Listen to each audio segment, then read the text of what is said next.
चर्चा चिट्ठा में आज बात जो बाइडेन और व्लादिमीर पुतिन के बहुत बड़े एनकाउंटर की करने जा रहे हैं। रूस के राष्ट्रपति Vladimir Putin full action mode में हैं और अमेरिका के राष्ट्रपति जो बाइडेन भी मीटिंग पर मीटिंग कर रहे हैं। रूस में गृह कलेश के बाद अब माना दरअसल ये जा रहा है कि पुतिन कमजोर पड़ेंगे, लेकिन हो इसका उल्टा रहा है। बाइडेन भी नेटो को मजबूत करने के इरादे से यूरोप की यात्रा करने जा रहे हैं। रूस और अमेरिका के रुख से लगता है कि वॉर डायरेक्ट रूस वर्सेस अमेरिका की होगी।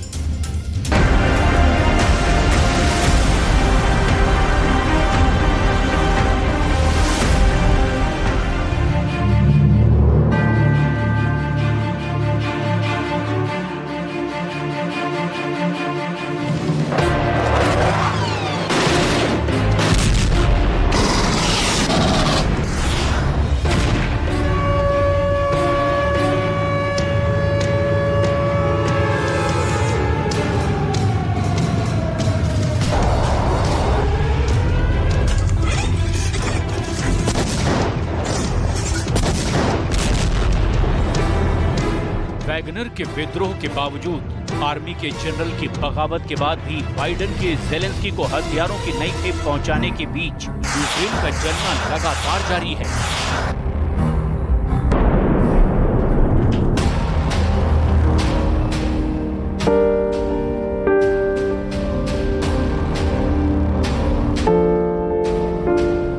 पुतिन के जवान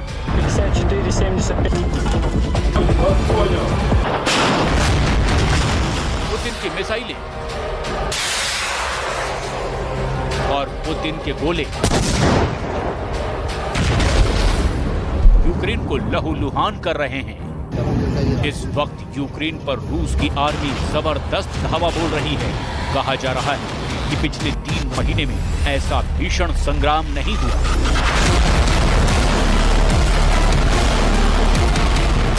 वैगनर की गद्दारी के बाद ज़ेलेंस्की को उम्मीद थी कि पुतिन के प्रहार की ताकत कमजोर पड़ेगी, लेकिन हो रहा है इसके ठीक उलट। वैगनर लड़ाकों की गैर मौजूदगी का कोई असर रूस की आर्मी पर पड़ता नहीं दिख रहा है। यूक्रेन के नक्शे पर इसे अच्छी तरह से समझ सकते हैं कि महायुद्ध में इस वक्त रूस कहां है और यूक्रेन की पोजीशन क्या है। रूस की आर्मी औदिविका, मरिंका, लीमन, स्वातोव और बखमुत की ओर से आगे बढ़ती नजर आ रही है। 12 दिन की शांति के बाद यूक्रेन की राजधानी कीव पर भी रूसी हमला हुआ है। इन हमलों में से कुछ पर रूस का कब्जा हो चुका है, कुछ जीत से बस थोड़ी ही दूर, यानी बस कुछ इलाके ही बाकी। इधर यूक्रेन की आर्मी भी फाइट बैक कर रही है। ज़ेलेंस्की का काउंटर अटैक का प्लान बहुत ताकतवर तो नहीं निकला, लेकिन यूक्रेन की आर्मी आहिस्ता आहिस्ता ही सही लड़ाई में टक्कर दे रही है। बखमुत के दाहिने किनारे बर्दियांस्क, दक्षिणी यूक्रेन में मेलिटोपोल में ज़ेलेंस्की की आर्मी आगे बढ़ रही है। यूक्रेनी वायुसेना का दावा है कि रूसी सेना ने 8 ड्रोन और 3 कलिब्र मिसाइलों के हमले किए, लेकिन उन्हें आकाश में ही मार गिराया गया। रूसी विमानों ने 27 दूसरी जगहों पर भी बमबारी की। यूक्रेन युद्ध के 16 महीनों में ये पहला मौका है जब रूसी सेना ने 12 दिन तक कीव पर कोई हमला नहीं किया। कैलेंडर की हर बदलती तारीख के साथ अब पुतिन के पास युद्ध खत्म करने का वक्त कम से कम होता जा रहा है। पुतिन के पास युद्ध के लिए ना तो बहुत वक्त बचा है, ना बहुत सारा संसाधन जैसे सेना की कमी। लिहाजा पुतिन कम से कम फिलहाल तो इस महायुद्ध को ऐसी जगह पर विराम देना चाहते हैं जहां से लगे कि युद्ध रूस के पक्ष में मुड़ गया है। लेकिन जमीन पर ऐसा फिलहाल साफ साफ नहीं दिखाई दे रहा, जिससे उम्मीदों का आसमान नीला नजर आए। यूक्रेनी राष्ट्रपति ज़ेलेंस्की लगातार पुतिन को धमकी दे रहे हैं। ज़ेलेंस्की ने कहा है, मुझसे ज्यादा खतरा पुतिन के लिए है। मुझे तो सिर्फ रूस मारना चाहता है, जबकि पुतिन को पूरी दुनिया। ज़ेलेंस्की के बयान के बाद कोहराम मचा हुआ है। रूस ने इसे उकसावा और धमकी बताया है। अभी तक रूस की तरफ से सीधे तौर पर यूक्रेन के राष्ट्रपति आवास को टारगेट पर नहीं लिया गया है। हालांकि यूक्रेनी ड्रोन ने रूसी राष्ट्रपति के आधिकारिक आवास क्रेमलिन पर हमला जरूर किया है। ऐसे में आशंका जताई जा रही है कि ज़ेलेंस्की के बयान से रूस यूक्रेन युद्ध और ज्यादा भड़क सकता है। Зрозуміло, важливо сьогодні після слабкості на полі бою, яку вони продемонстрували упродовж року, зрозуміло зупиняти нас тими чи іншими такими неочікуваними терористичними актами, як підрив Каховської дамби, так і можливий підрив локальний, як я вам сказав, і потім викид. स्पेनिश प्रधानमंत्री पेड्रो सांचेज यूक्रेन में हैं। ये चेज की तीसरी यूक्रेन यात्रा है। स्पेन ने हाल ही में यूरोपीय संघ की परिषद की अध्यक्षता संभाली है। यूक्रेन लंबे समय से यूरोपीय संघ का सदस्य बनने की कोशिश कर रहा है। इससे यूक्रेन के नेटो में शामिल होने का रास्ता भी खुल सकता है। इसके एक दिन पहले ही CIA डायरेक्टर विलियम बर्न्स ने भी ज़ेलेंस्की और यूक्रेनी खुफिया अधिकारियों से मिलने के लिए यूक्रेन की यात्रा की थी। We'll soon deliver new heavy materials to help in the war effort, including 4 Leopard tanks and armored personnel carriers. We are also about to deliver a portable field hospital with surgical capacity.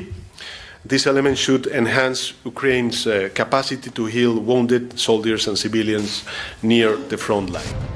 Spain ही नहीं, France, Germany, Britain, Poland, यहाँ तक कि छोटे छोटे देश Lithuania, Estonia और Latvia भी ज़ेलेंस्की को हर संभव मदद कर रहे हैं, क्योंकि ये नेटो का हुक्म है।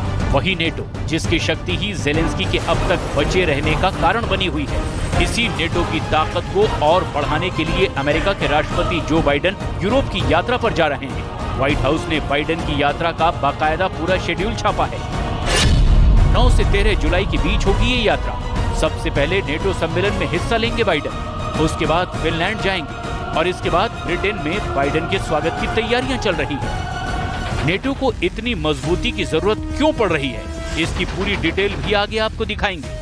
पहले बाइडेन की यूरोप उड़ान की इनसाइड स्टोरी को समझ लीजिए। बाइडेन 11 और 12 जुलाई को विनियस लिथुआनिया में होंगे। यहाँ नेटो का 74वां शिखर सम्मेलन होने जा रहा है।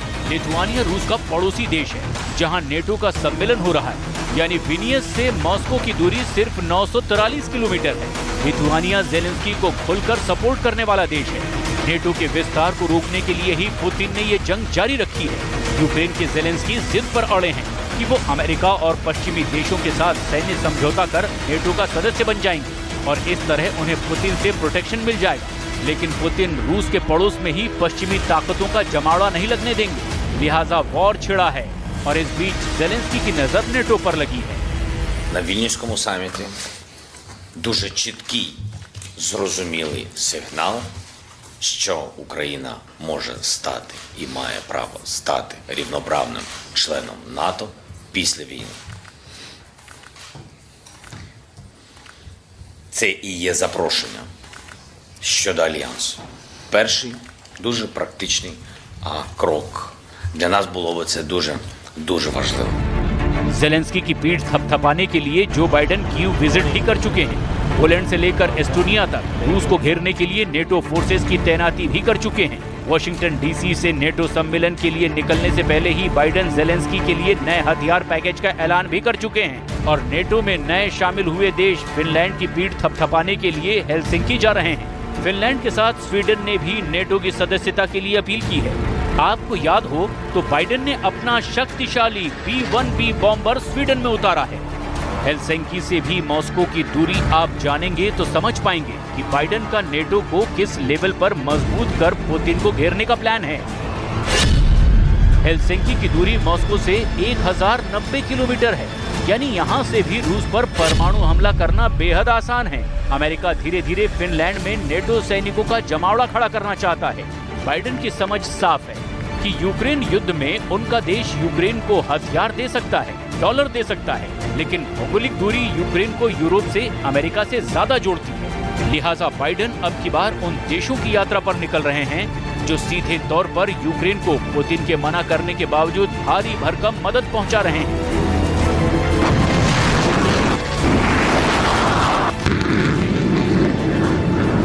और इसीलिए बाइडेन ब्रिटेन भी जा रहे हैं। असल में सबसे पहले बाइडेन ब्रिटेन ही पहुंच रहे हैं। किंग चार्ल्स तृतीय और प्रधानमंत्री ऋषि सुनक के साथ बातचीत के लिए सबसे पहले बाइडेन लंदन पहुंचेंगे। ऋषि सुनक अभी हाल ही में व्हाइट हाउस की यात्रा से लौटे हैं।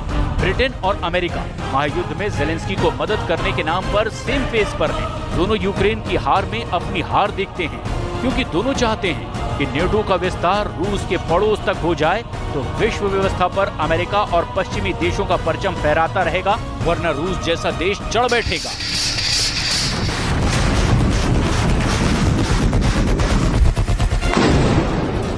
फिर उसका साथ देने के लिए चीन और ईरान जैसी शक्तियां भी हैं, जिसे जेलेंस्की के कंधे पर बंदूक रखकर मारने की कोशिश होनी चाहिए। बाइडेन की यूरोप विजिट पर पुतिन की भी नजर है, क्योंकि इसके बाद विश्व की दिशा और दशा दोनों बदल सकती है।